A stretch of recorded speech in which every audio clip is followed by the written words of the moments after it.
part of our Q&A series. I'm answering questions that our viewers have posed in the comments section of our videos. So if you have questions or comments after this video, please feel free and leave them in the comments, and I'll do my best to address them. So someone recently asked, can you explain why weight loss is so hard? And what are the psychological factors that make it difficult? So I'm going to read what I wrote. And just so you know, I've been helping people lose weight for nearly 16 years. I've been in practice since 2007. While I work one-on-one with people for a variety of behavioral and emotional issues, as does my wife, one of them, typically around New Year's time, is weight loss. Now, while hypnosis by itself cannot make anyone lose weight, it can help change the behaviors that can contribute to weight gain or weight loss. I'm also a former nutritionist with a master's degree, although you may or may not be surprised to find out that that's actually much less helpful in terms of weight loss than understanding the subconscious mind. Okay, so to really understand what's going on in the mind of someone who is struggling to control their eating habits, or for that matter, to quit smoking or quit drinking, or to stop feeling angry or ashamed or sad or anxious, any of those things, we have some really good videos on our website, goodwinhypnosis.com, and they may also be on our YouTube channel that will help understand why we tend to sabotage ourselves or we fight ourselves when we want to make a change. So here's what I wrote. I wrote, in short, people may consciously want to lose weight, but their subconscious usually gets in the way.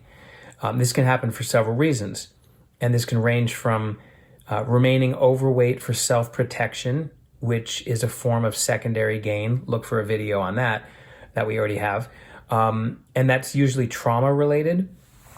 Or much more common is the simple fact that the unhealthy eating habits, or overeating, comfort food, junk food, and so on, that temporarily relieves emotional discomfort like stress or loneliness or any of those things.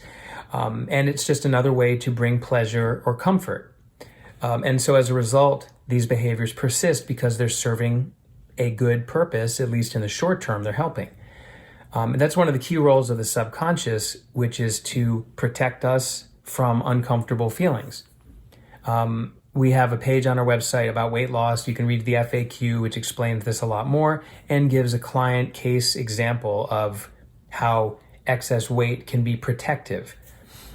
So as long as the subconscious remains committed to those unhealthy eating habits that interfere with weight loss, the person will be unable to overcome it through willpower, except for very brief periods. And that's why diets fail 95% of the time, just like quitting smoking cold turkey fails 95% of the time, and why addiction treatment facilities and the 12-step program collectively have probably a 90% failure rate. And that's because the change has to happen at the subconscious level, not through conscious willpower or analysis or logical thinking. That's all well and good, but unless the subconscious is changing, then any change will likely, if it happens at all, will be very short-lived and difficult. So part of the approach that has been so effective for my clients through the years is to clear the emotional baggage that causes the person to feel enough emotional distress that they're going to rely on food to make themselves feel better.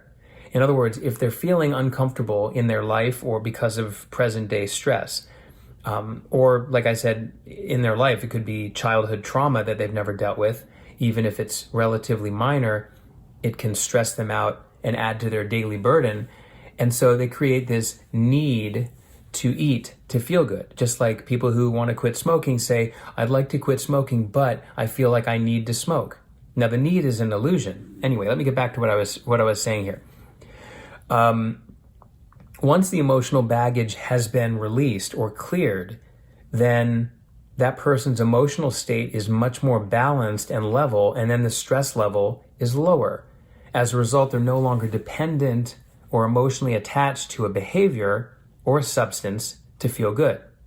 Unfortunately, because the problem is subconscious, most talk therapy methods and willpower-based behavior modification like diets and self-help books and even great advice from medical doctors and nutritionists, I used to be one, those are rarely effective despite the best efforts and best intentions of those professionals.